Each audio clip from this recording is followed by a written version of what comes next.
Sometimes I have to have some hard conversations with my clients, and one of those hard conversations is about how much time we spend rehearsing our suffering. And when I'm talking about rehearsing suffering, I'm talking about how much time do you spend rehearsing, nurturing, replaying, and holding space for things that have happened to you, people that have hurt you, things that diminished you in some way, or you spend time ruminating about all the bad things that you think could happen if you do this, or the bad things that could happen if you do that. Because what's dangerous about this is that our thoughts, our repetitive thoughts, subsequently become beliefs, and then those beliefs subsequently manifest in behavior. And so with your thoughts that you are rehearsing, you are creating in real life a construct that is consistent with what you're always thinking about.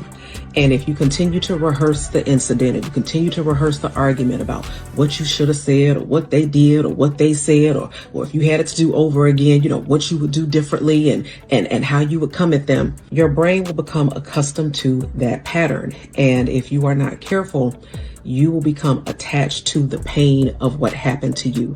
And by being attached to the pain of what happened to you, you are subsequently still attached to the person that caused the pain. And so whether you do guided meditation or breath work or sound healing or what have you, I'm going to challenge you to be intentional about disrupting the pattern of rehearsing your suffering. Yo, first off, I got to say, what you're talking about is real talk. A lot of folks out here stuck on replay, running the same hurtful scenes in their heads like a bad movie they can't turn off. That whole idea of rehearsing suffering, yeah, that's deep. And the wild part is, most people don't even realize they're doing it. But when you keep replaying your pain, what they said, what they did, how it made you feel, you're just giving that pain free rent in your mind. And trust me, that ain't it. Let's keep it 100. When you're stuck in that loop, you're not just thinking about what happened. You're living it over and over again.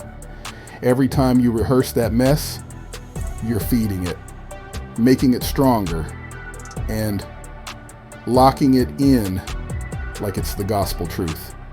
And you know what happens next. Those thoughts turn into beliefs, and those beliefs show up in your actions, in how you move through life. Now, here's the thing that's going to sting a little. When you stay attached to that pain, you're also staying attached to the person or situation that caused it. Yeah, I know, right? You think you're moving on, but you're really dragging them along with you. They're living rent-free in your head, and you're the one paying the price. So what do we do about it? How do we break out of that cycle? The first step is to recognize what's going on. Like, pause for a second and ask yourself, am I rehearsing my pain, or am I practicing my healing? Because let me tell you, healing ain't going to happen by accident. You got to choose it. You got to be intentional about it. Breaking the cycle. Now, I'm not just going to tell you to stop rehearsing your suffering without giving you some tools. So here's the playbook. Catch yourself slipping. You know how sometimes you catch yourself daydreaming about something dumb you said in middle school? Yeah, it's like that. When you notice your mind going back to the hurt, hit the brakes. Be like, nah, we're not doing this today. Flip the script. Instead of replaying what went wrong, start imagining what can go right. Picture yourself happy, successful, at peace. Like, really see it. Your brain don't know the difference between imagination and reality. It just follows what you feed it. Get that breath work. In. Look, I know it sounds kind of woo-woo, but breathing, it's like hitting the reset button for your mind. Take deep breaths, hold them for a few seconds, and let it out slow. Do that a few times, and watch how your body and mind start to chill out. Write it down, then let it go. Get a notebook and spill it all out. Every thought, every feeling. Then close that book and leave it there. You don't got to carry that weight around with you every day. Practice gratitude, even when it's hard. I get it. When life's got you down, the last thing you want to do is sit around talking about what you're grateful for. But trust me, this works. Start small. I'm grateful for this cup of coffee. Or, I'm grateful for my favorite song. Little things add up, and soon you're building a whole new vibe. Choosing healing over hurting.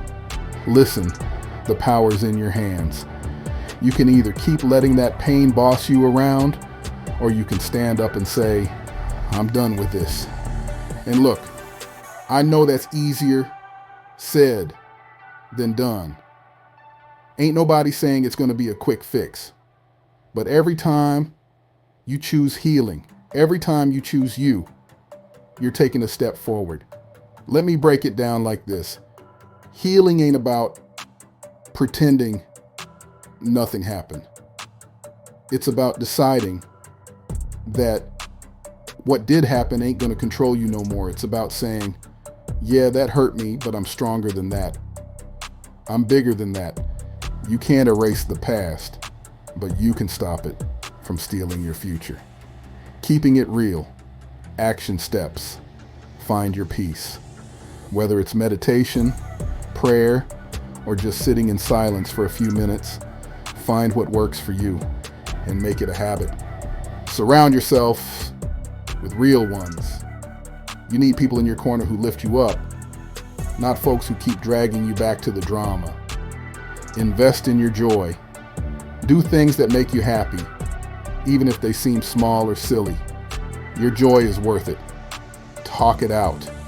Sometimes you just need to let it out. Therapy, a trusted friend, or even just talking to yourself in the mirror. Get those feelings out of your head and into the open. The takeaway. At the end of the day, you deserve to be free. Free from the pain. Free from the hurt. Free from the stories you've been telling yourself about what happened. Life's too short to stay stuck in a cycle that ain't serving you. So, decide today that you're going to let it go. Decide that you're going to start rehearsing healing instead of suffering.